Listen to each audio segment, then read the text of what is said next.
I'll go ahead and get started. My name is Heather Flanagan. I'm currently the acting executive director for IDPro. And, the skills survey is one of the big things that IDPro does every year. And in doing so, we learn a lot about what's happening with the industry. Um, Everything from, our demographics to just what people are interested versus what their companies are interested in. And we're consistently getting, things to think about that come out of it. So today, myself, Ian, and Andi are going to be talking a little bit about not just the outcomes of the survey, but also just, our, we'll call them life experiences in how this really does relate to identity practitioners today. Ian, you want to do a quick introduction of yourself? Sure. So I'm Ian. It's usually my fault. And I am board emeritus at IDPro, as well as the president of Weave Identity, and one of the co-authors of the skill survey. I'm thrilled to be here today. We always love to hear from you, Ian. Eventually someone will ask what socks you're wearing, but we'll get to that later. They are in for a surprise. No socks at all. Okay, Andi, would you like to introduce yourself? I would be happy to. So I'm Andi. I usually blame Ian. Ian, what socks are you wearing? I'm not wearing any socks today. Oh, there we go. I've been on the board of IDPro for a while. I just stepped down at the end of last year, one of the founding members of IDPro. Most of my day is spent looking after the Identiverse conference, which I've chaired for the last 10 years. And when I'm not doing that, I do some other identity things, both in the UK and Europe, as well as a little bit in North America. So that's me. Excellent. All right. So what does IDPro do for a living? There are a lot of identity related not-for-profits out there. But we're all actually a little bit different, believe it or not. Most of the other nonprofits out there are focused on specific technologies, specific standards. We're focused on the profession of identity and growing identity practitioners. So, I mean, that is ultimately what our mission is all about: growing the identity industry, helping the practitioners develop so that the organizations and the entire internet community can actually benefit. So we've divided this up into sort of three sections where Ian is going to kick off talking about sort of the growth of this profession, which has been just explosive, and what we've seen in the survey and also what we've experienced personally. Ian is going to touch on authorization, the next big thing, possibly. And I'm going to get the sort of just the other notable things that have come out of the survey and out of my experience with the identity community over the last few years. And with that, Let's do it. Ian. Cool. So we ask a relatively consistent set of questions year over year in the skills survey. And one of the reasons why we do that is because we want to see if there is trends both in emergent topics in the industry, as well as more about the shape of the practice, where our practitioners are, how long have they been doing this, what experiences do they have. And this year we saw a number of different kinds of indicators of the growth of the profession. And they're really, really interesting. So let's go to the next slide. Here's the story last year, 2022. And there are two groups of numbers that I want you to primarily focus on. The first is, the next slide, that we have about 23% of respondents that have been in the industry 5 or fewer years. And so I think we can say that, from our own experiences, personal ones, that's the time where you're still learning. You've probably gotten thrust into the deep end of the pool and trying to figure out how to swim. The other numbers I want you to focus on are if we go ahead one more, is the people that have been in the industry over 15 years. Now, there's a lot of nicknames you could assign to these people, but at least we can say they're well-seasoned and experienced. They also may be gluttons for punishment and other things.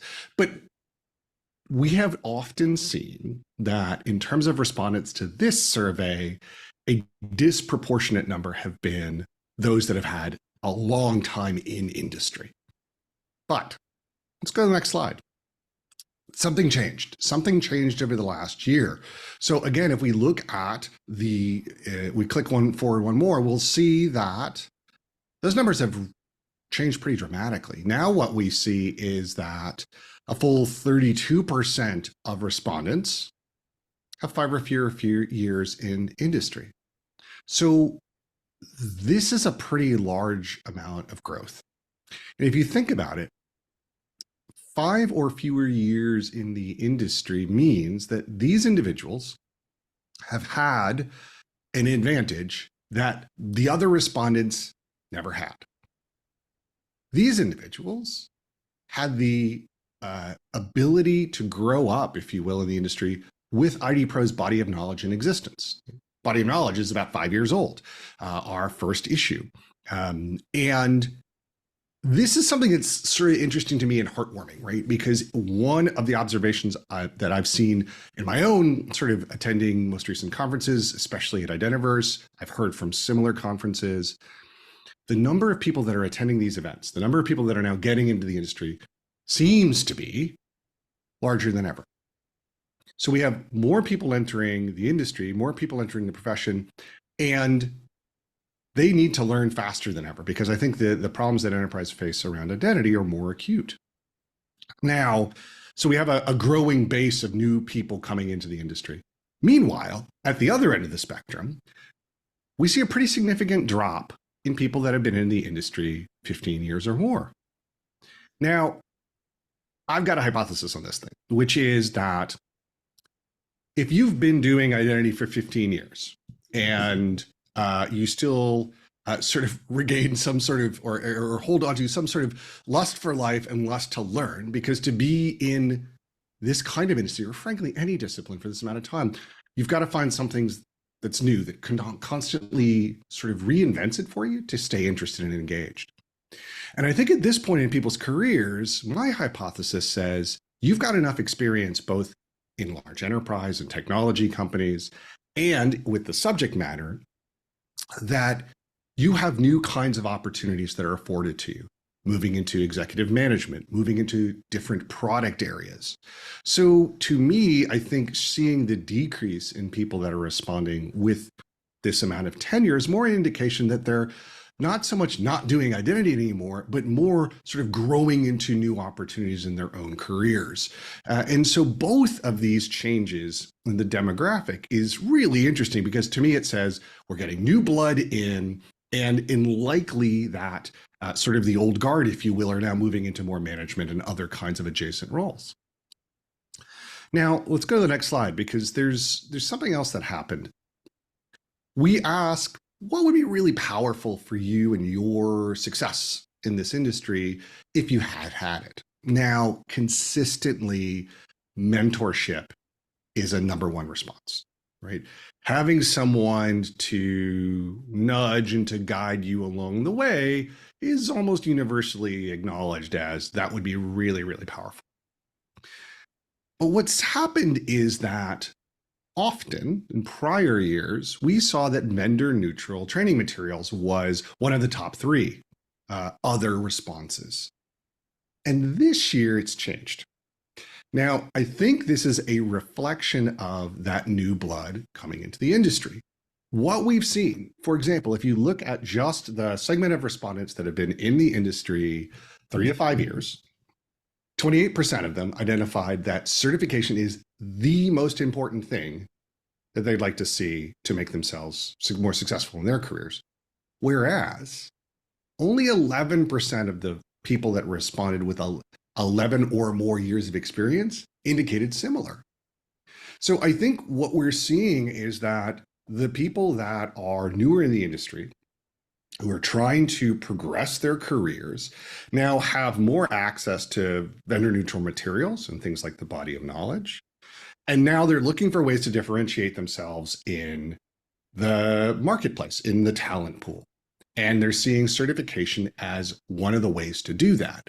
I think that's really important because prior to 5, 6, 7 years ago, we had neither, right? We didn't have vendor neutral training materials in any sort of organized fashion, nor did we have certification. Now we have a whole wave of people entering the workforce that have access to both.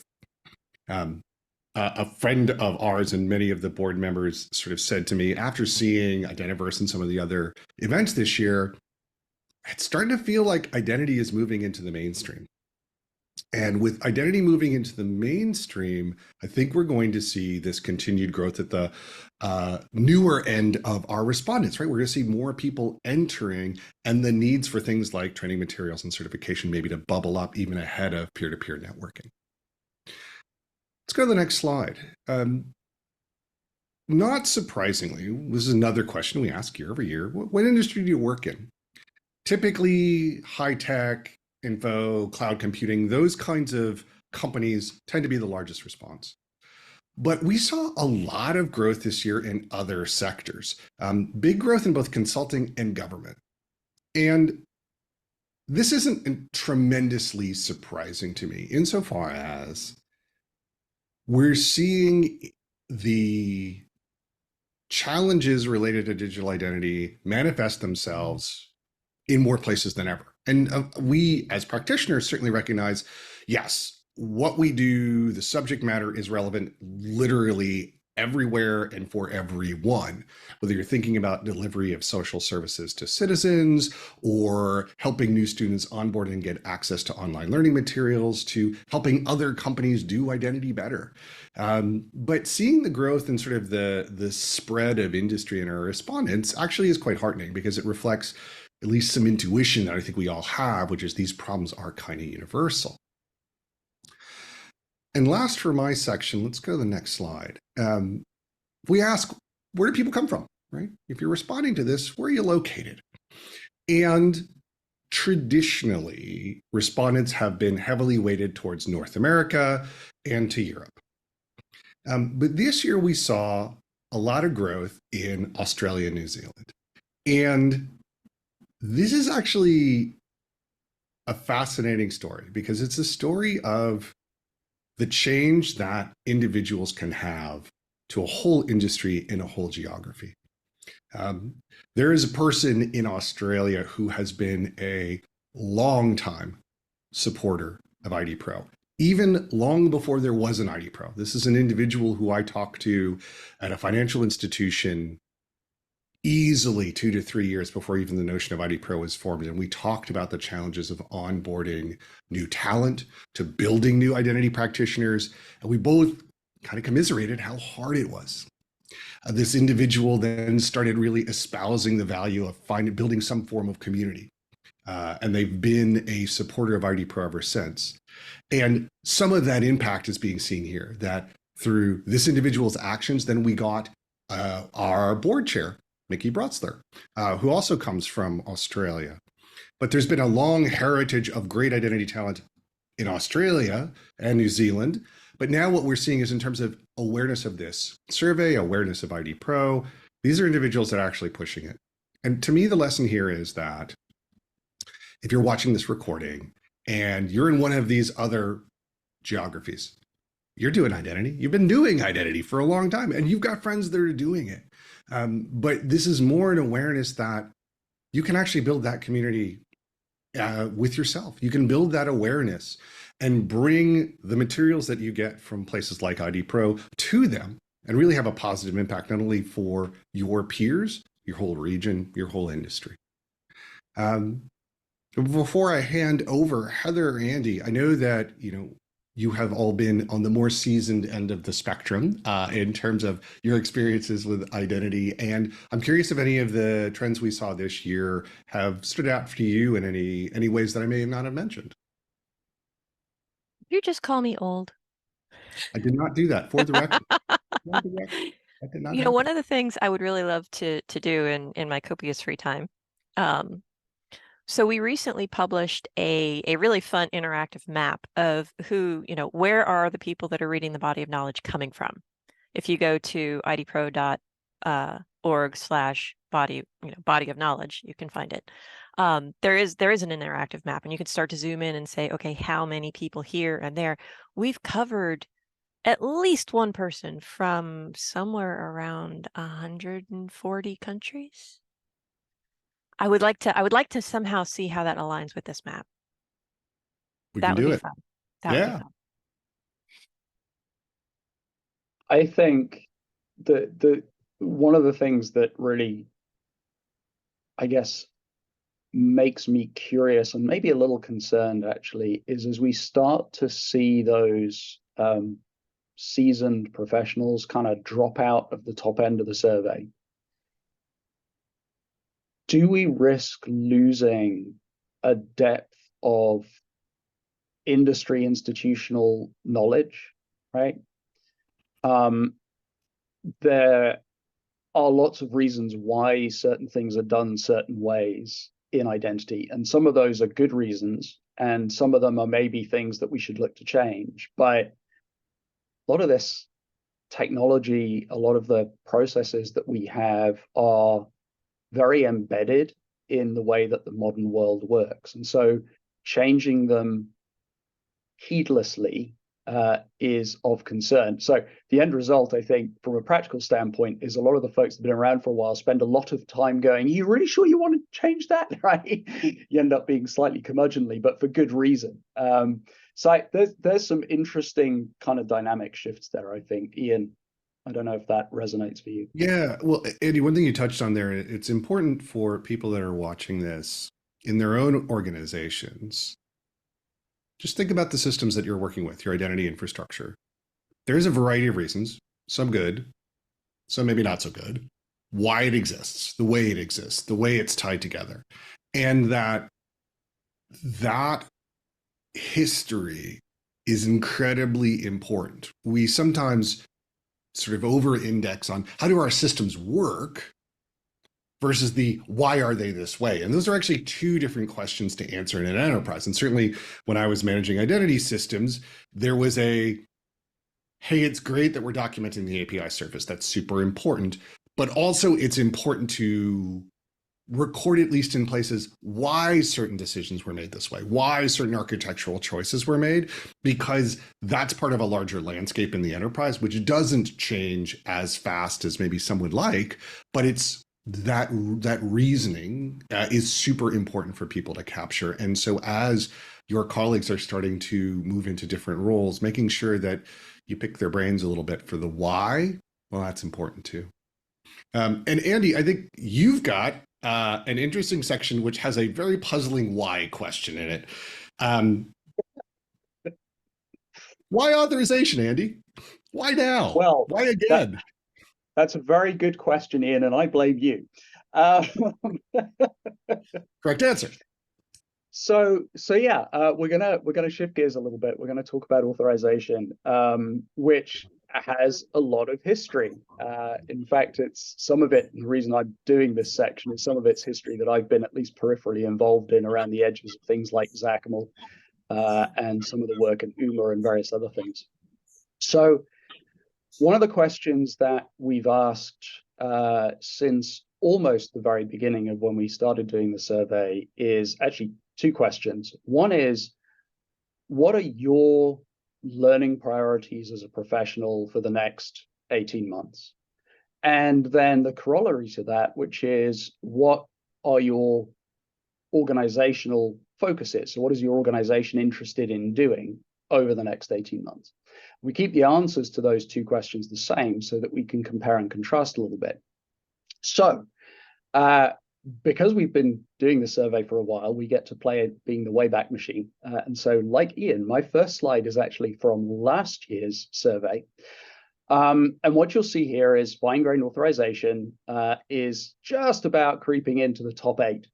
I actually went back and checked. At no point in the last 5 years up until 22 has authorization ever been higher than the top 5.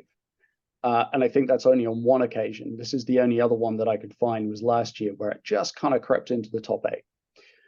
So honestly, with that depth of history and with the fact that authorization's been around for a while, I don't think any of us were anticipating a dramatic shift in this particular bit of the landscape, right? So let's have a look at what happened in 23. And there it is. Authorization and access control leaps up as an organizational priority up to second. Now, a couple of things to note here. The first is that we did make a minor change to the question. Just a wording change, a language change, really, might have had some impact, but certainly not the amount of change that you see here. The other observation to make is just an important note, I guess, on the question itself. I think it's easy to interpret this question as, oh, organizations are interested in authorization and access control. Yes, but this is the perception of the individual professional, right? We've run into this a couple of times before with this question, where the way that the practitioner is interpreting what's relevant for the enterprise may not necessarily be exactly the same as the priority at an executive level for the enterprise. However, with those two things said, this is a dramatic change. And we can hypothesize endlessly about why. I'm going to throw my hypothesis out now, which is, I think that there's a degree to which authentication is now a solved problem. Now, I don't mean it's completely solved, and that's evident particularly from this slide, right? There's an awful lot of deployment work that still has to happen. But the heavy lifting of understanding how do we authenticate intelligently, seamlessly, across multiple platforms, how do we deal with the password problem and make that better? I think there's been an awful lot of work going on in that space for the last, particularly the last 18 months, 2 years or so. And so there's a degree to which that problem is now, okay, we know how to do that. What we don't know how to do is how to make sure that once somebody is quote unquote inside of the building, that they then only have access to the relevant services within that building, he says, stretching the analogy somewhat. We have some technology there, some of it's very good, some of it's patchy, some of it's entirely thrown together and not standards based, right? It's just what works within the enterprise. And some of it's been around for a long time and maybe needs, some closer looking at. I mentioned XACML earlier on, and I'm curious to know how many of that sort of 3 to 5 year group even know what XACML is, right? And why it exists and where it came from and what it does well and what it doesn't. There's another thing that we look at when we see these kinds of interests within the enterprise.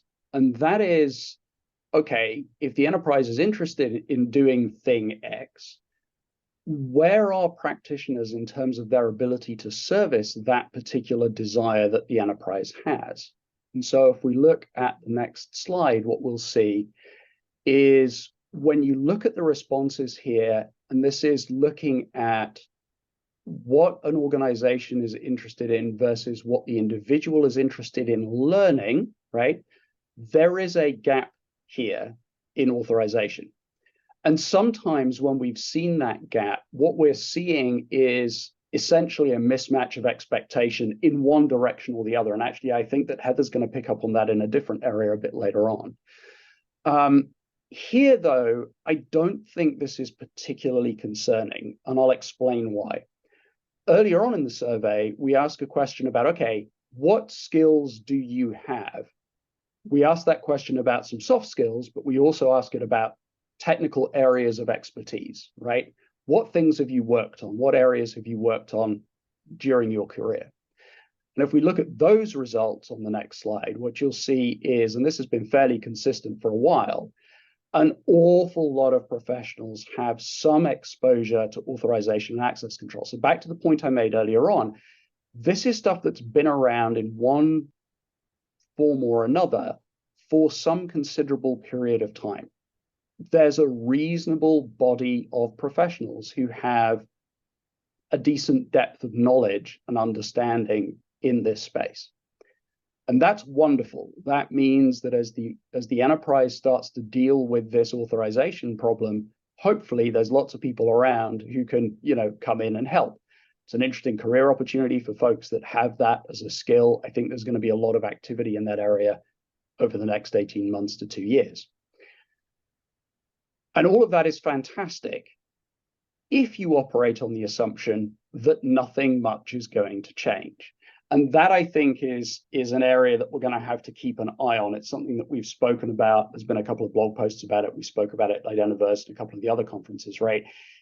If the premise is there's work that needs to be done here, then I think it's a reasonable expectation to say, yeah, there might be some standards development that's coming along, some change to the way that we architect these authorization, components of our systems. And some of that change could be quite dramatic because there hasn't been an awful lot of significant activity over the last little while. So, that for me is something that I think we're going to need to keep an eye on is, what kind of change is going to happen there? There's clearly an opportunity for, machine learning and AI to play a role here, particularly in terms of policy writing in authorization. If not in interpreting and executing, right? So that gap that isn't there right now in terms of professional skill could rapidly turn into quite a significant gap of professional skill. And I think we'll want to watch that. So I'm just going to pause there and see if Heather and Ian have their own thoughts that they want to contribute here. I do. So I think we're going to see the same model happen. Authentication, yes, lots of experience in that. Great. But the fact that it has now become something also that they're very interested in learning more about at the same time, that's a passkey moment, right? It's the technology has changed. And so while they've got experience in, old ways of authentication, there's suddenly something really, really critical to learn that's new. And that has now sort of bumped up into, experience, but I got to do more. We can hope that authorization is going to end up in the same space. Well, so I actually don't know about that last part, but I don't have completely well-formed thoughts on it. But one thing that I wonder is my sort of pocket hypothesis on the authorization problem is that the resources that need to be protected now are more numerous and more difficult to protect. Partially, I think this has to do with the rise of infrastructure as a service, especially, but in some cases, platform as a service, where the multitude of permissions and entitlements that could govern significant access to very sensitive information are now in more places than ever with their own reasonably proprietary representations. And so a lot of the innovation that we have, we're starting to see around policy, both policy-based access control, but also new policy languages and governance models for authorization are, in some regards, I think, a response to getting your arms around that. And I think what's happening is the enterprise perspective is, whoa, you mean like if I wiggle this bit here, all that happens over there? Like, oh, okay. Let's get our arms around this. And at the same time, individuals are saying like, well, I know how to do authorization in, maybe I came up through the XACML time and I love me some angle brackets, but let's face it, it's just not working right now. Not for what we need to do, not where we need to do it. And it's causing that sort of resurgence in interest. And I'll contrast that with the passkey moment, which says, hey, now we actually have a simplified, reasonably speaking, standardized way to do things and reasonably consistent, it's not universal, way of experiencing it. And so there's a different set of things to learn. Like it's actually far more mature in some regards. And I think that's the compare contrast on authentication and authorization, which we should look at next year this time. Yeah, I agree. And I think, you're kind of pointing at the distinction there between externalized authorization, which clearly is the kind of the background XAML and a few other things, and authorization in its true. Although there's been work there, is absolutely not a thing that's well adopted or even well understood or standardized. It's going to be interesting. So, quick summary. I think on the next slide, we have pretty clear evidence that enterprises are moving in that direction, right? It's a thing that is going to occupy enterprise time for a little while. Lots of interesting opportunity there, reasonably good positioning as far as professional skills are concerned, unless and until things change significantly. And with that, I'm going to hand it across to Heather to charge home at a canter. I don't know if you can charge at a canter, but I've just decided you can. So. Sure. I'm going to add another thing on this, just because I can't help myself. If you'd like to see working examples of an industry that has struggled with externalized authorization and the challenges of having standards that do the right thing and having people implement them incredibly poorly, making the whole thing a right royal mess, look to the higher ed community and the SAML Identity Federation deployments, which I'm not going to say is a problem of SAML. I'm going to say it's a problem of the deployments, but moving on. All right, so some of the fun things about the survey this year was, every year we're seeing more and more people respond to this. I am not a data scientist. I cannot play one on television. But so how exactly this then fits into shifting the way people are responding is a fascinating thing. I don't know quite how to resolve that myself. But the fact that more people are engaging with this survey, that they are willing to answer more and more of the questions, particularly for the diversity, equity, and inclusion components, is really fun to see. I'm hopeful that when this comes out with our 2024 survey, that we're going to get to something like 500 or more respondents. I think the industry has a lot to say, and I think we've got a lot to learn from it. So stay tuned on that. One of the outliers I wanted to look at was the verifiable credentials and identity wallet space. This one is particularly interested to me because a lot of the work I'm doing in the standards development world, which we're going to talk about in a minute, revolves around the use of identity wallets, revolves around the question of what form of verifiable credential, and I'm going to say that in lowercase, are applicable to any given circumstance. The work that's going on in Europe right now with EIDAS 2.0, turning this into like a nation state level importance, makes me look at this discrepancy between the individuals who are very, very interested and the organizations that are meh, really surprising to me. And yet it has been a consistent split where organizations so far have not found this something compelling to actually put resources towards. And yet the identity practitioners are all going, oh no, this is important. This is something we need to know about. I have one theory, and it actually ties into this next slide. We're going to hang out on here for a little bit. My theory is that the verifiable credentials and wallets and SSI space is in a huge amount of churn when it comes to the development of standards. So any organization that's trying to figure out what exactly do they want to do looks at this and says, if they are aware of the standards development process, they're going to look at what's happening in the W3C, where the verifiable credential standards are located. Now using capital letters on that one, and say, that's been some interesting churn. But then they're going to look at what's happening in ISO with the mobile driver's licenses and MDocs and say, okay, well, but wait, what do I use when and why? And then they might say, but look, there's stuff happening in the IETF too. Where am I supposed to pay attention? What am I supposed to do? From the outside, it very much looks like this diaspora of work, leaving them no clear direction as to what are they implementing towards.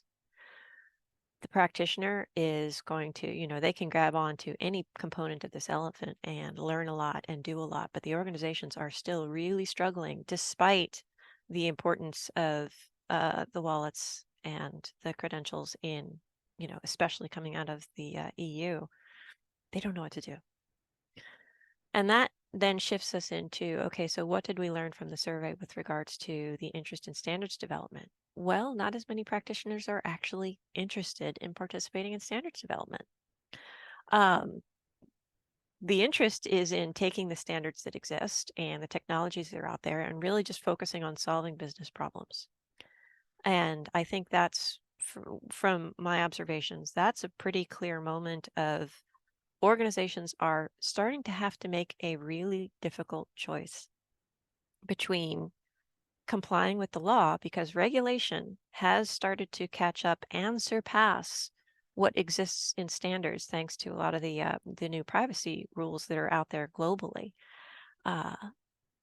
And if there's no standard, then the company doesn't have a choice. They still have to comply with the law. So they're going to make stuff up. They're going to go with de facto standards where, okay, a couple of them got together and said, all right, we're going to all do it this way and hope we can interoperate.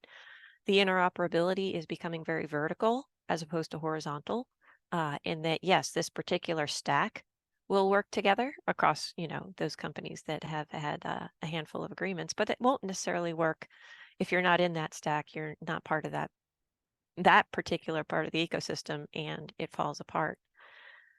I would also point to some other things to sort of back this up. Okay, so the IDPro Skills survey has said not so many practitioners are interested in the standards development space, or perhaps aren't being supported in their interest in standards development. That's unclear. But you can also go out to other bits of data. If you go look at the IETF, which is an organization I have a long-standing history with, and just look at how many documents are they publishing from year to year. How many people are actually participating and going to meetings? Those numbers are trending down. It's not that there isn't material that needs to be standardized. It's that there's not enough people actually being around able to get it done. W3C meetings, they still have, quite a few people going to them, but there as well, that's such a different model. It's hard to always see what's happening in there, but not as many people are going to these things. What this means for the industry overall is going to be, it's going to be a game of leapfrog, where the early internet, it was technology absolutely driving everything, including eventually laws that would get created in terms of what you can do and how you can do it.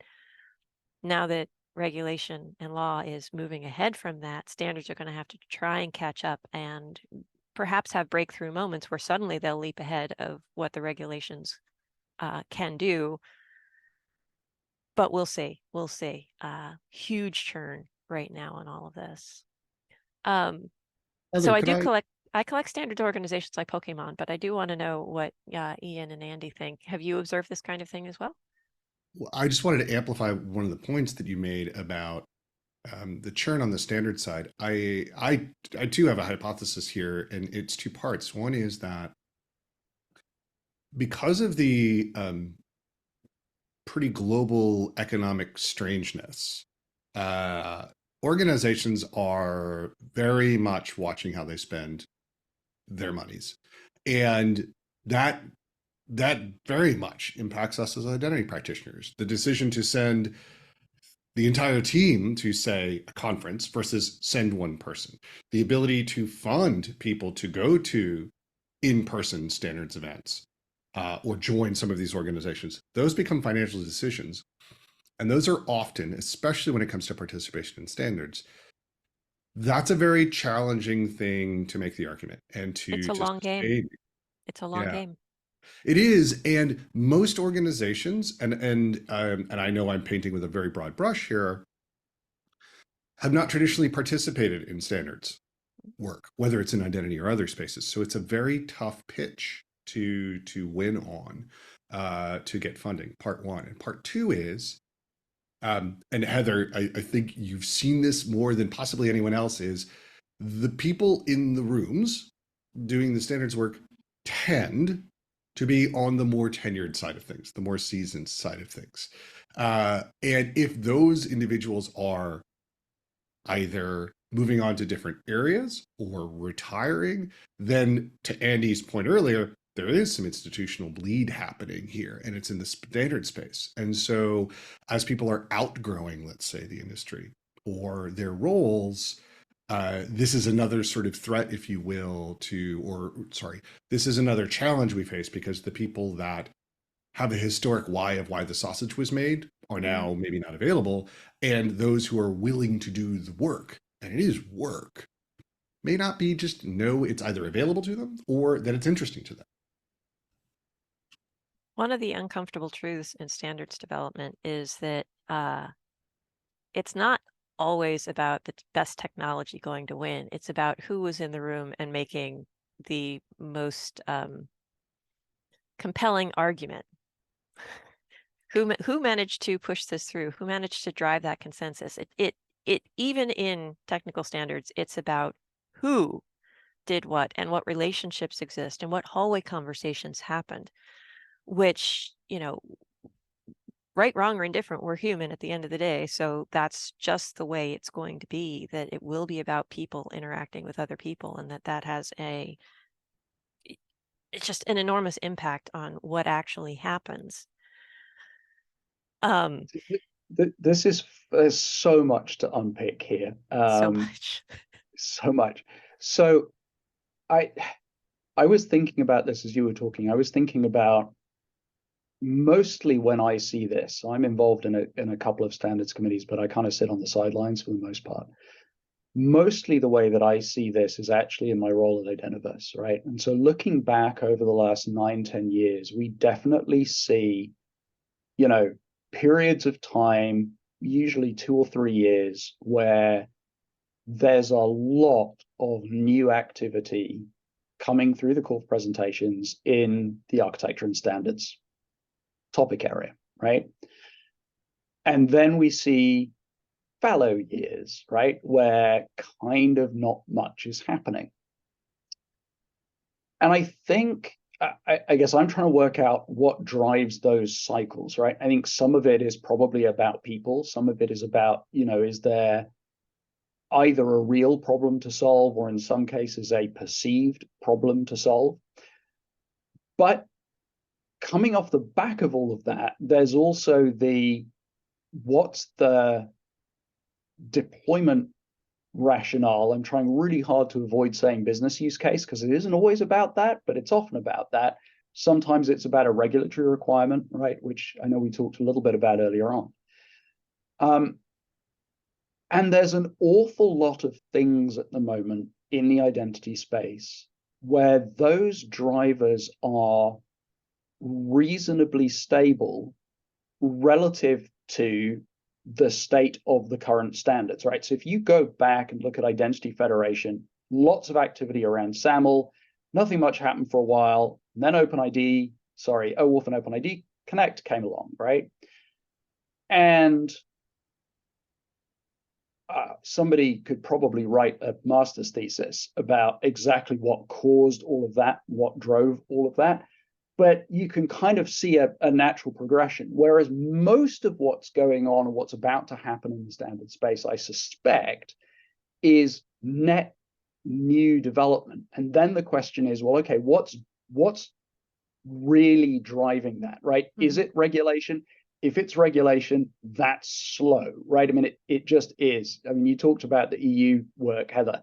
And of course, that work has a 10-year history plus, right? Like, they keep changing the name every few years to make it look new and fresh and shiny. But the reality is it's been going on for 10 years plus.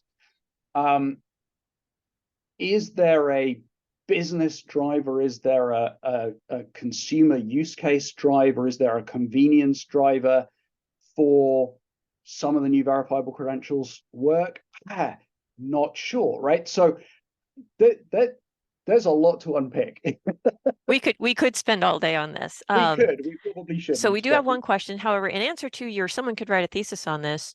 Someone could also read the Intro to Identity Part 2 from Pam Dingle in the Body of Knowledge, which actually goes through a lot of that history of there was this, there was SAML, there was OAuth and OpenID Connect, and why what problem was the next new thing trying to solve that the old thing didn't do quite as well. So big plug out to that particular article.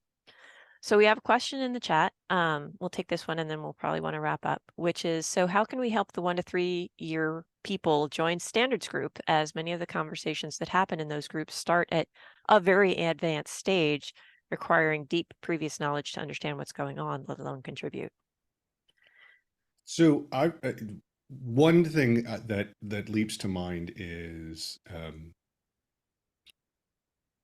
from my own personal experience, it was not clear to me why standards mattered. What mattered was features, right? I was working with a product, I was working with a technology, and I needed to do X. And if I couldn't do X, then like, what was the roadmap to get X, whatever that is. Now, a lot of the reasons why, and I started more in user provisioning, a lot of reasons why things didn't work was there wasn't standards. Actually, like this is just at the end of the WSDL era, pre-SPML. So yes, I am of a certain generation of identity practitioners.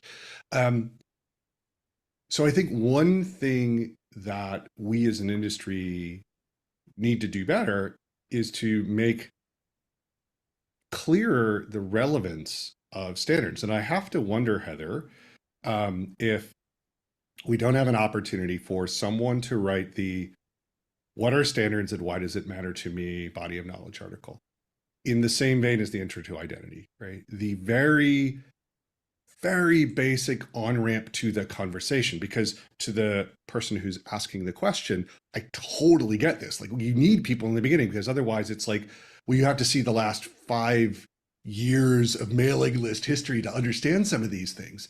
I think part of it is just lower that ramp, make it a more gentle climb to be like, this is why it matters, why these standards things, what they are, begin with, and why it matters to you as an individual who is implementing or deploying or just living with. But I think that's a simple step that certainly we amongst us on this call can help foster to happen. There's certainly more than that, but that's what comes to mind first. The simple step, but I think it's that's the step that you need to take so that you can make the argument for these new people to have time, because it is gonna take some time to maybe not read the last 5 years of stuff, but can you at least read the draft proposals, and the time to do that, the time to be on calls. They need support to get to that part, or they'll never be able to catch up. Andy? Yeah, this is a topic that we've had presentations on actually at Identiverse for the last 2 or 3 years, and so it's a timely reminder that I'll try and make sure that we get one in the professional development track this year as well, because there's a lot of, like, everyone in a standards group had a first day in the standards group, right? And although some of the people in those groups appear to have miraculously arrived on the scene knowing how to do all the things, a lot of us did not have that experience, right? Everybody had a day one. And so I do think there's a certain amount of just sharing that experience that can be really helpful for people. So we need to make sure we keep doing that. All right. Looking at the time, did we have any other questions?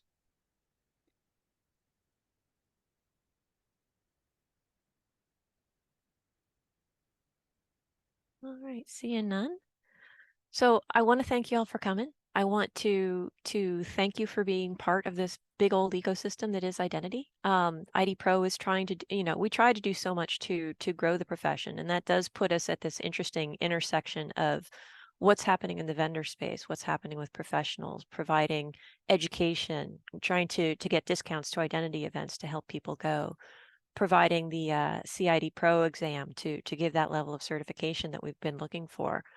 All of this ties into what we do and why we do it. And I very much appreciate the fact that you're part of the organization and that you are putting your own time in to helping teach others, helping learn from others, participating in our Slack channel, asking good questions. That's all exactly what this industry needs. So thank you for that very much.